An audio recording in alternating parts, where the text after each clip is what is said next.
네, 시간 함께 보실 하나님 말씀은 베드로전서 2장 6절에서부터 10절까지의 말씀입니다.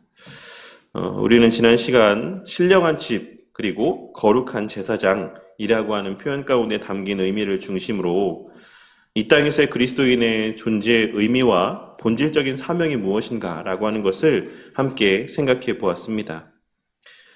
이 땅에서 우리 그리스도인들이 감당해야 될 사명은 많죠.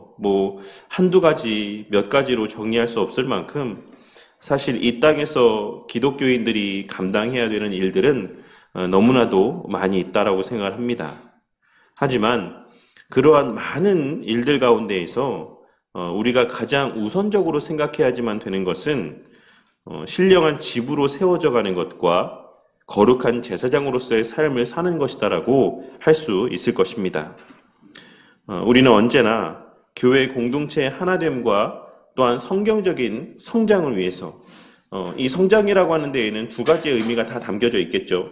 내적인 성장도 이 의미를 하는 것이고 또한 성경적인 외적인 성장. 그러니까 오늘날 사람들이 이야기하는 것처럼 그냥 무조건적인 양적인 성장이 아니라 성경적인 의미에서의 양적인 성장을 위해서 우리는 살아가야지만 되는 것이고 또한 동시에 우리 주 예수 그리스도를 증거하기 위한 목적에서의 수단으로서의 삶을 살아가는 자들이 되어야만 하는 것입니다.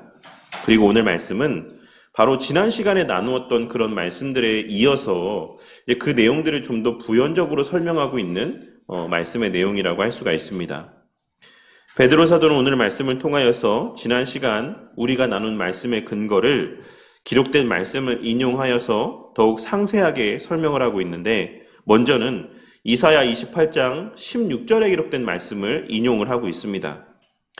베드로 사도는 당시에 이 편지를 읽는 수신자들을 향해서 이 이사야서의 말씀을 인용하여 예수님을 믿는 자들이 절대로 부끄러움을 당하지 않을 것이고 또 이사야 선지자가 증언했던 바와 같이 결코 급절하지 않을 것.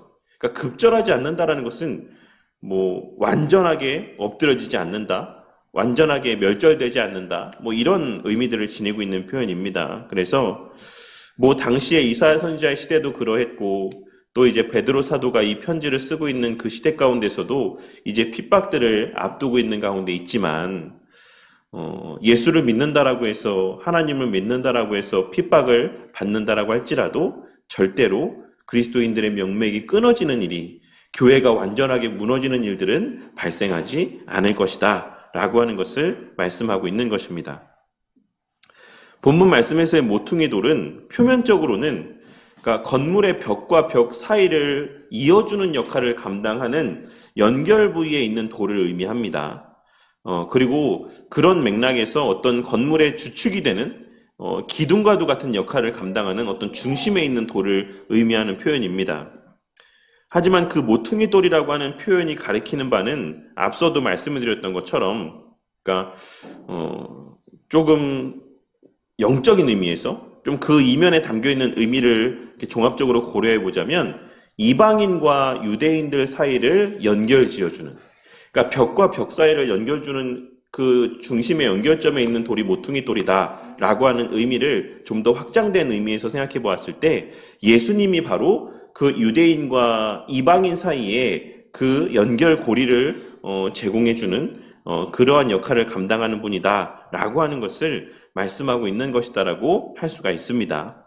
그리고 우리는 이러한 사실들을 통하여서 교회가 세워져 간다라고 하는 것은 이방인과 유대인들의 하나됨, 즉 율법과 복음의 하나됨이자 여러 형편 가운데 있는 다양한 모양의 성도들이 그리스도 안에서 한데 어우러져 또 하나 되어져 가는 모습을 의미하는 것이다라고 하는 것을 알 수가 있는 것이고 그 중심에는 오직 우리 주 예수 그리스도만이 자리하고 있어야지만 된다라는 사실을 또한 우리는 이러한 말씀의 표현을 통해 확인할 수가 있습니다. 예수님께서 교회의 중심에 자리하고 있어야지만 된다라고 하는 것은 우리가 잘 알고 있는 것처럼 말씀이 교회의 중심이 되어야 된다라고 하는 것을 의미하는 것이기도 하고 또 우리 주 예수 그리스도를 통하여 성취된 은혜가 교회의 중심에 자리하고 있어야지만 됨을 의미하는 것이기도 합니다. 그러니까 말하자면 교회가 다른 것을 중심으로 돌아가서는 안 된다라는 것을 의미하는 것입니다. 앞서도 말씀드렸던 것처럼 교회가 해야 될 일들이 많죠. 성도들이 해야 될 일들이 많습니다. 새벽에도 말씀드렸던 것처럼, 새벽에 이야기됐나요?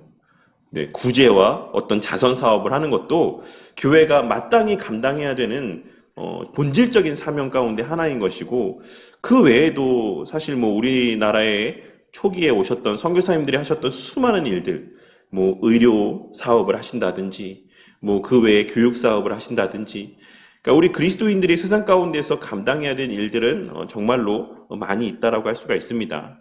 그런데 어떤 교회들을 보면 그러한 일들이 어떤 교회의 어떤 중심에 자리하고 있는 것을 보게 될 때가 있어요.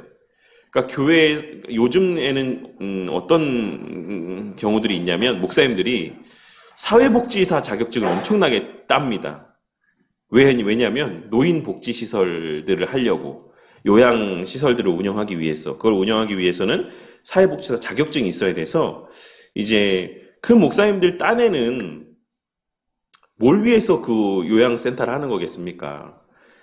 아니신 분들도 있겠지만 대다수의 목사님들은 먹고 살기 위해서 요양센터를 하는 게 아니라 그 어르신들에게 복음을 전하기 위해서 요양센터를 하시는 거예요. 그리고 그 사회복지사 자격증을 따시는 거고, 그리고 또 어떤 목사님들은 이제 그 아동보호센터들을 많이 하십니다. 그러니까 방과 후에 아이들을 이제 케어하면서 그들에게 복음을 전하는. 그리고 또 그 외에도 여러 가지 일들을 이제 하시는 목사님들이 많이 있는데, 한 가지 우려할 만한 사실은 나중이 되면 그게 본말이 전도된다는 거예요. 주객이 전도가 됩니다. 본래는 목사님이 이제 교회를 하기 위해서, 복음을 전하기 위해서 요양센터를 하고 아동보호시설들을 운영을 하고 이렇게 하시는데, 나중이 되면 이게 우선순위가 뒤바뀌게 되는 거죠. 요양센터의 일이 더 우선이 되는 겁니다. 그러니까 이런 것처럼 우리가 그리스도인들이 교회에서 해야 될 일들이 많지만, 그 어르신들을 케어하며 그들에게 복음을 전하는 것도 교회가 해야 되는 일들이 많지만, 교회의 중심에는 언제나 하나님의 말씀과 그 다음에 그리스도를 통해 성취된 은혜를 증거하는 이 일이 가장 교회의 중심에 자리하고 있어야지만 된다라는 것, 그리고 나머지의 모든 것들은 그것을 위한 수단이 되어야 한다라는 사실을 우리가 이 말씀을 통해서 발견하고 깨달을 수가 있는 것입니다. 그리고 또 한 가지는, 교회의 중심에는 그러한 예수님께서 베푸신 은혜로 말미암아 자연스럽게 표현되어지는, 또 발현되어지는 겸손함과 사랑이 교회의 중심에 자리하고 있어야지만 된다는 것을 의미하는 것이기도 합니다. 예수 그리스도가 교회의 모퉁이 돌이다, 예수 그리스도가 교회라는 공동체의 중심이다 라고 하는 데에는 그 교회의 중심에 진리의 말씀이 자리하고 있어야 된다는 것을 말씀하고 있는 것이기도 하지만, 그 예수님께서 본을 보이신 사랑과 겸손함이 교회의 중심에 자리하고 있어야지만 된다는 것을 말씀하고 있으신 것이라고도 할 수가 있는 것입니다. 예수님께서 말씀하신 바, 예수님께서 행하신 바가 이 세상에서의 왕을 요구했던 유대인들이나 이 세상에서의 가치를 추구하며 살았던 이방인들에게는 미련하고 쓸데없는 모습들로 여겨졌지만, 베드로 사도는 바로 그 예수 그리스도와 그 예수 그리스도의 가르침과 행하심, 그리고 그 성취하신 은혜들이 우리의 믿음의 근간이자 교회를 구성하는 핵심이 되어야 된다는 사실, 그것을 오늘 말씀을 통해서 이와 같은 예수 그리스도에 대한 그 모퉁이 돌에 비유한 말씀을 통해서 우리 가운데 증거하고 있는 것입니다. 하지만 이러한 그 예수님의 존재와 가르침과 본이라고 하는 것은 믿지 않는 자들에게는 미련하고 무가치한 것으로 여겨질 뿐만 아니라 부딪히는 돌과 거치는 반석이 될 것이다, 바위가 될 것이다 라고 말씀을 하고 있습니다. 그리고 그것이 바로 하나님께서 정하신 바다 라고 말씀하시므로, 우리는 여기서도 다시 한번 우리의 믿음 또한 하나님의 선물이라는 것과 하나님께서 미리 정하신 바에 따라서 나누어 주신 은혜다라고 하는 것을 확인할 수가 있습니다. 우리에게는 본래 하나님의 말씀하신 바가 무엇인지 깨달을 수 있는 지혜가 없었음에도 불구하고, 우리는 지금 하나님 믿지 않는 자들과 똑같이 사실 예수님에 대한 소식이 우리 가운데 들려올 때, 누군가가 우리에게 복음을 전할 때 그들과 똑같이 아주 냉정하게 그 복음을 거절하고 그렇게 교회 다니는 사람들을 미련하게 바라볼 수밖에 없었던 자들이었음에도 불구하고 하나님께서 우리를 택하심의 결과로 이제 우리가 하나님을 알게 되고 믿게 되었다라고 하는 사실을 이 말씀에서의 하나님의 미리 정하신 바라는 표현을 통해서 확인할 수가 있는 것입니다. 그리고 또 한 가지 우리가 주목해 보아야 될 표현은 그들이 말씀을 순종하지 아니함으로 넘어진다 라고 말씀하고 있다는 것입니다. 물론 하나님께서 정하신 바야 라고 말씀하고 있지만 그들이 넘어지게 되는 것은 무엇 때문이다? 그들이 말씀을 순종하지 아니하기 때문이다 라고 말씀을 하고 있는 것입니다. 이게 무슨 의미입니까? 우리가 이중예정에 대해서 이야기할 때 하나님의 그 예정하심에만 너무나도 포커스를 맞춘 나머지 하나님을 마치 죄의 조성자인 것처럼, 악의 근원인 것처럼, 사람들을 지옥에 그렇게 의도적으로 보내시는 분인 것처럼 이렇게 오해하게 되는 경우들이 많이 있습니다. 그런데 우리는 오늘 말씀에서 그들이 말씀을 순종하지 아니함으로 넘어지는 것이다 라고 하는 이런 말씀의 표현을 통해 하나님의 그와 같은 정하심이라고 하는 것은 물론 하나님의 창세전에 예비하신 뜻이 있는 것이긴 하지만 그들이 그것 때문에 넘어지는 것은 아니다라는 것을 확인할 수 있어야지만 된다라는 것입니다. 무슨 말이냐면 제가 예전에도 늘 말씀드렸지만 어떤 사람이 자신은 죄를 짓고 싶지 않아요. 근데 하나님께서 그 사람을 지옥 가게 정하셨기 때문에 그 사람이 막 죄를 짓고 싶지 않은데 어쩔 수 없이 막 죄를 짓게 되는 이런 일들은 있지 않다라는 겁니다. 죄는 스스로가 짓는 거예요. 우리의 의지를 넘어선 하나님의 계획하심이 있긴 하지만 그 죄를 짓게 되는 것은 그 자신의 자유로운 의지의 선택이고 결과라고 하는 사실을 우리는 오늘 말씀의 내용들을 통해서 발견하고 깨달을 수 있어야지만 되는 것입니다. 그래서 엄밀히 말해서 어떤 사람들이 지옥에 가게 되는 것은 하나님이 정하신 바이기 때문이기도 하지만 표면적, 그 실제적인 이유는 무엇 때문입니까? 자기의 죄 때문에 가는 겁니다. 자기가 하나님을 믿지 않고 하나님을 거부하고 그 스스로의 의지 가운데 죄를 범함의 결과로 지옥에 가는 것이지 하나님께서 그렇게 그를 지옥으로 밀어 넣는 것이 아니다라는 것입니다. 이런 내용들은 우리가 소요리 문답을 공부할 때 이미 여러 차례 나누었기 때문에 길게 더 이상 말씀드리지 않겠습니다. 하지만 어쨌든 오늘 말씀에 하나님의 정하신 바, 하지만 그 사람의 스스로의 죄를 범함을 통해 넘어지는 것이다라고 하는 이 종합적인 언급의 내용을 통해서 이러한 죄와 관련된 하나님의 예정하심과 관련된 그런 어떤 교리적인 내용들이 우리 가운데 바르게 정립되어져 있어야지만 하나님이 죄의 조성자다라고 하는 잘못된 어떤 결론에 다다르지 않을 수가 있을 것입니다.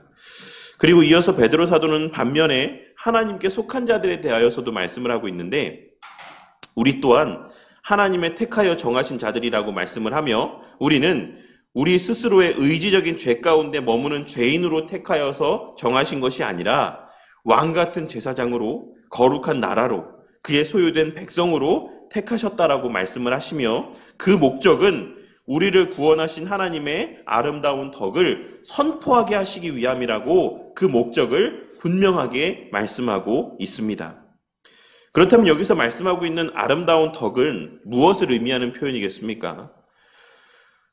이거를 또 얘기하자면 오늘 설교가 엄청나게 길어지겠지만 이거를 그냥 쉽게 이야기하면 복음을 의미하는 겁니다. 복음. 하나님이신 예수님께서 죄인된 당신의 백성들을 구원하시기 위해서 인간의 몸을 입고 이 땅에 오셨다. 그리고 율법의 모든 요구를 성취하셨을 뿐만 아니라 우리의 죄의 형벌을 대신하여 짊어지고 죽으셨다. 그리고 부활하셨다. 그리고 그 과정에서 성취하신 의를 우리한테 전가하여 주셨다. 그래서 이제 우리는 내적으로는 여전히 죄를 짓는 사람들이긴 하지만 하나님이 우리를 보실 때에는 우리는 의인으로 여김받는 존재들이다. 이 소식을 전하라는 것이죠. 이것을 아름다운 소식이다 라고 이야기를 하고 있는 것입니다. 아름다운 덕이라고 표현을 하고 있는 것입니다. 그리고 우리는 여기서도 하나 놓치지 말아야 될 것이 그것이 하나님의 정하신 바의 결과로 주어진 은혜다라고 하는 것을 반드시 언급할 수 있어야지만 되는 것입니다. 누군가가 어떤 조건이 되어서가 아니라 누군가가 그런 씨가 그 마음 가운데 있기 때문이 아니라 그 자질이 특별하게 있었기 때문이 아니라 하나님의 전적인 정하심 가운데 그런 은혜들이 누군가에게 허락되었다라고 하는 것을 전하라고 하시는 것. 그것이 이 말씀에서의 아름다운 덕이라고 표현되어 있는 이 말씀 가운데 담겨 있는 의미라고 할 수가 있는 것입니다. 오늘 말씀을 통하여서 우리는 왕 같은 제사장이다 라고 하는 사실을 다시 한번 깨닫게 되는 은혜가 있으시기를 바랍니다. 이게 무슨 의미라고 생각하십니까? 성도님들에게 있어서는 왕 같은 제사장이라는 표현이 어떤 의미로 마음 가운데 이해가 되고 있으십니까? 일단은 기본적으로는 왕 같은 존재다라는 것이죠. 그러니까 왕은 어떤 존재입니까? 왕은 고결한 존재고, 품이 있는 존재고, 품격이 있는 존재고, 그리고 권위가 있는 존재죠. 하나님께서 우리에게 그러한 하나님의 속한 그런 왕 같은 고결함과 품위와 그런 권위들을 우리 가운데 허락하셨다라고 하는 것을 말씀하고 있는 것입니다. 그런데 그것을 무엇을 감당하기 위한 목적에서의 주신 은혜다라고 말씀하고 있는 겁니까?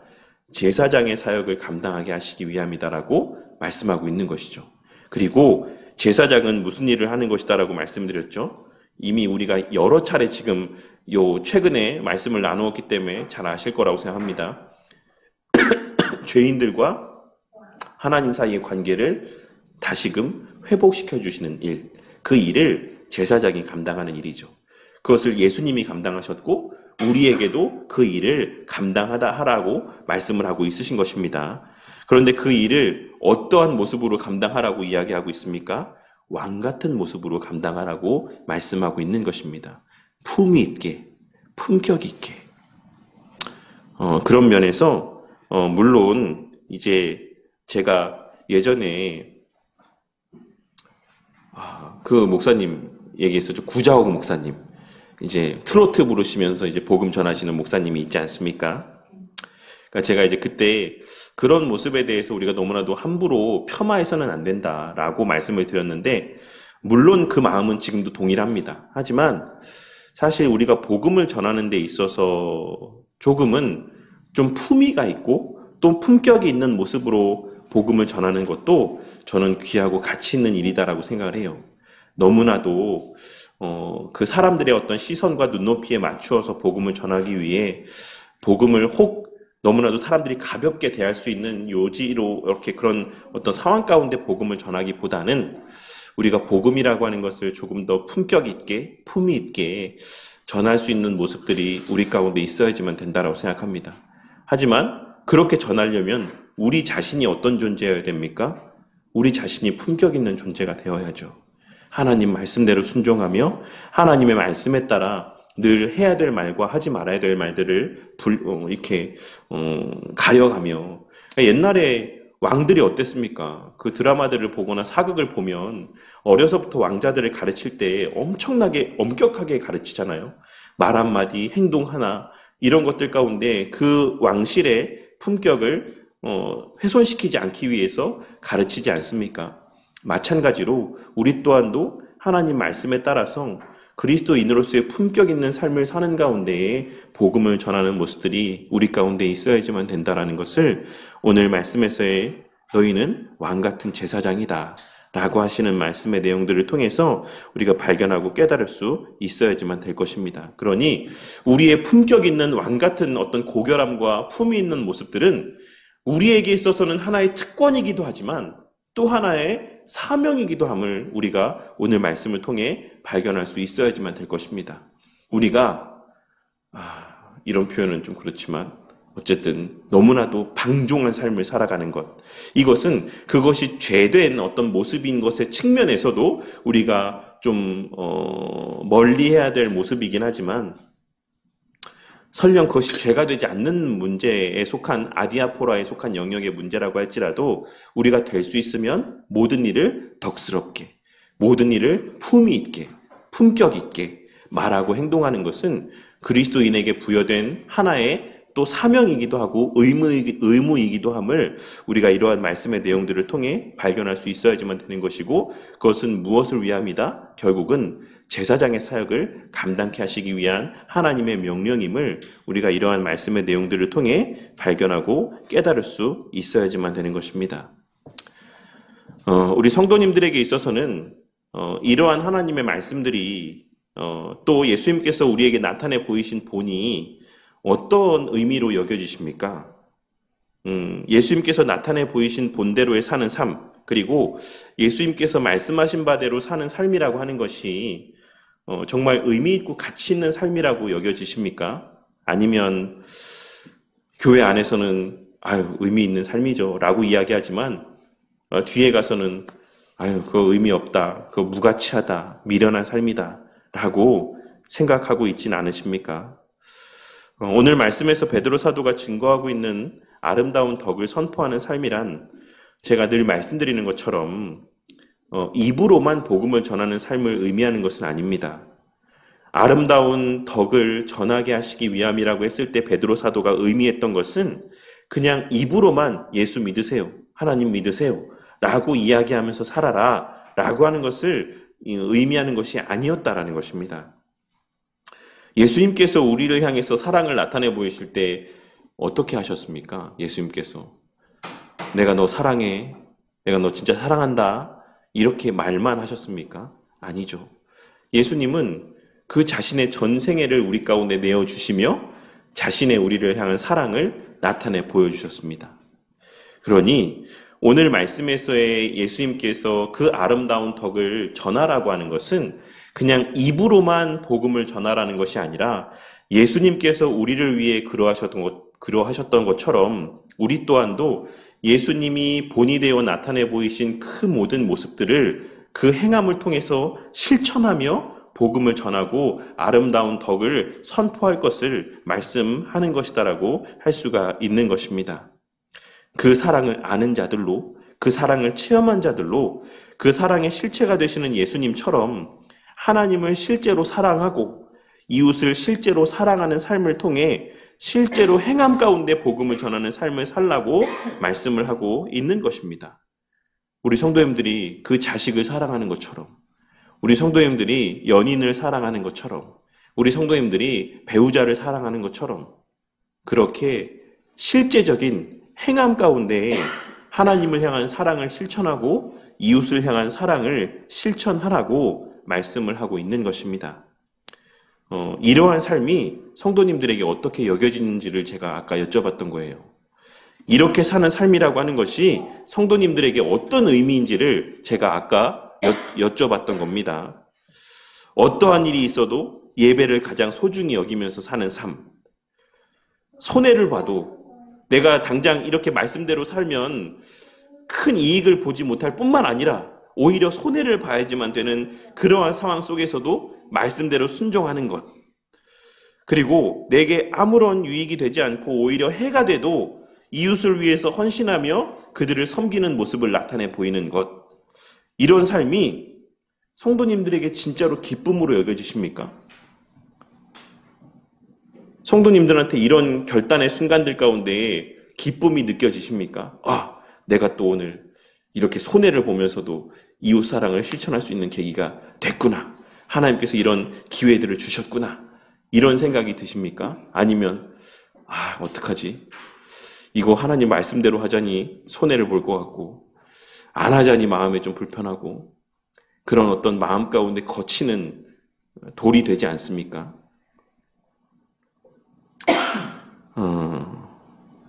어떤 면에서는 오늘날 교회를 다니는 상당수의 사람들 가운데 하나님의 말씀대로 순종하며 사는 것이 이상적으로는 너무나도 우리가 추구해야 될 바라고 생각을 하지만 현실에서는 불가능한 일이다라고 생각하면서 아예 시도할 마음조차도 품지 않고 살아가는 모습을 보게 될 때가 있습니다. 누가 요새 그렇게 신앙생활 하냐? 그렇게 신앙생활하면 남는 게 뭐 있냐? 이러한 마음을 갖고 교회 안에서는 아멘 아멘 하며 하나님 말씀 가운데 수긍하는 것처럼 보여지지만 실제로 뒤돌아서서 각자의 삶의 현장으로 돌아가면 하나님의 말씀을 비현실적인 말씀으로, 거치는 돌로, 반석으로 여기며 살아가는 이들을 보게 될 때가 많이 있는 것입니다. 베드로 사도는 10절에 기록된 말씀을 통하여서 우리가 전에는 백성이 아니었고 전에는 긍휼을 얻지 못하던 자였다라고 하는 사실을 언급하며, 그렇지만 이제는 우리가 하나님의 백성이 됐고 이제는 하나님의 긍휼을 얻은 자라고 하는 사실을 분명하게 이야기하고 있습니다. 베드로 사도가 왜 이 말씀을 뒷부분에 언급하고 있는 것이겠습니까? 저는 이런 생각을 해봤습니다. 그렇게 살 수 없다. 하지만 하나님의 긍휼을 입은 자들이기 때문에 이제 우리는 무엇을 할 수 있는 자인지를 말씀하고 있는 것이냐면, 우리가 이제 기도할 수 있는 자가 되었다. 하나님의 도우심의 은혜를 구할 수 있는 자가 되었다. 라고 하는 사실을 말씀하기 위해서 이 말씀을 하고 있다라고 생각합니다. 우리가 다른 사람들처럼 그렇게 살 수밖에 없는 존재들이죠. 우리가 교회를 다니는 사람이라고 해도 당장에 내 눈앞에 이익이 더 먼저 생각이 나고, 그로 말미암는 어떤 행위로 말미암는 손해들이 내 마음 가운데 영향을 미치게 될 수밖에 없습니다. 우리는 다 그런 존재들이에요. 우리는 다 그렇게 이기적인 존재들입니다. 하지만 전에는 우리가 긍휼을 입은 자들이 아니었고, 전에는 우리가 하나님 백성이 아니었지만 이제는 하나님의 백성이 되었기 때문에 이제는 하나님의 도우심의 은혜를 구할 수 있고, 그 도우심의 은혜 가운데 이러한 일들을 할 수 있는 자들이 되었다라는 사실을 베드로 사도가 말씀하고 있다라고 저는 생각이 되었던 것입니다.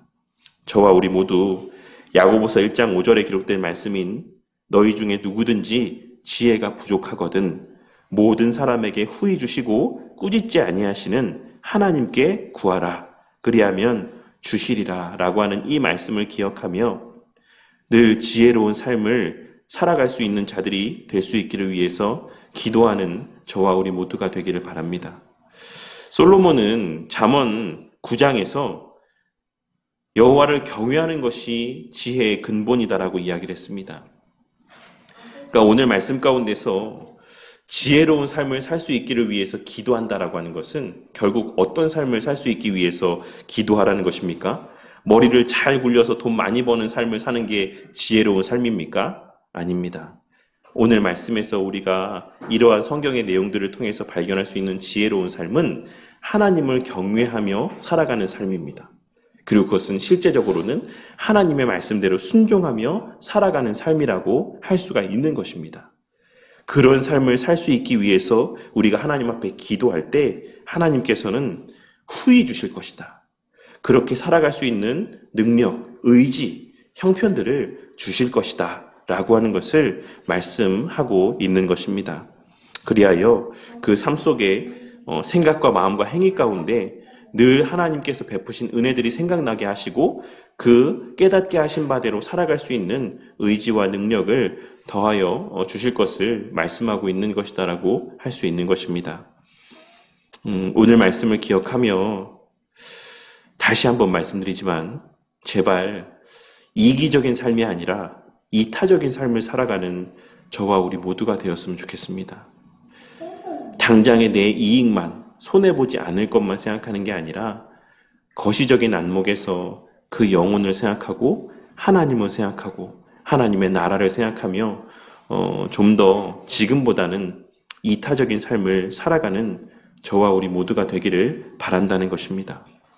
매사에 득과 실을 따지며 내가 이렇게 했을 때 얼마의 이윤이 남고 이렇게 했을 때 어떠한 결과들이 나에게 더 유익이 되는지를 끊임없이 머리를 굴리며 조금이라도 손해보지 않기 위한 아등바등하는 삶을 살아가는 것이 아니라 그러한 것을 계산하기에 앞서서 내게 물질적으로 이득이 되냐 안 되냐 이런 것들을 따지기에 앞서서 이것이 하나님의 뜻에 맞는가 맞지 않는가, 이것이 하나님께서 원하시는 바에 합당한가 합당하지 않은가, 내가 받은 사랑에 나의 지금 이 말과 행동이 어울리는 모습인가 아닌가를 먼저 생각해 볼 수 있는 저와 우리 모두가 되기를 바란다는 것입니다. 그러한 사람들이 전하는 복음이 진짜 능력 있고 힘 있는 복음입니다. 오늘날 우리가 전도하면 왜 사람들이 코웃음 칩니까? 오늘날 왜 그리스도인들이 복음을 전하면 잡상인 취급하며 그 나누어주는 전도지를 땅바닥에 내팽개쳐 던져버리는 것입니까? 그들에게 있어서의 그리스도인의 모습은 우리가 전하는 복음과 같지 않기 때문에 그렇습니다. 그들의 마음의 이면에는 그것이 무슨 의미가 있느냐? 교회 다니는 게 무슨 의미가 있느냐? 니들도 그렇게 살지 못하면서 우리 보고 교회를 오라고 뻔뻔스럽게 어떻게 얘기할 수 있느냐? 이러한 마음들이 그 이면에 자리하고 있다라고 할 수가 있는 것입니다. 어떤 면에서는 베드로 사도가 말씀하고 있는 주의 인자하심을 맛보지 못한 자들이 여전히 복음을 전하는 삶을 살고 있기 때문에 우리의 전하는 복음이 무시받고 멸시받고 사람들 앞에 배제되는 그러한 어떤 거절당하는 그러한 시대를 살아가게 된 것이 아닐까 하는 것입니다. 오늘 말씀을 통해 주의 인자하심을 맛본 자들은 그리하라 라고 하시는 이 베드로 사도의 말씀을 기억하며 하나님의 백성이 된 자들로 긍휼을 얻은 자들로 늘 하나님께 은혜를 구하는 삶 가운데 하나님 도와주세요.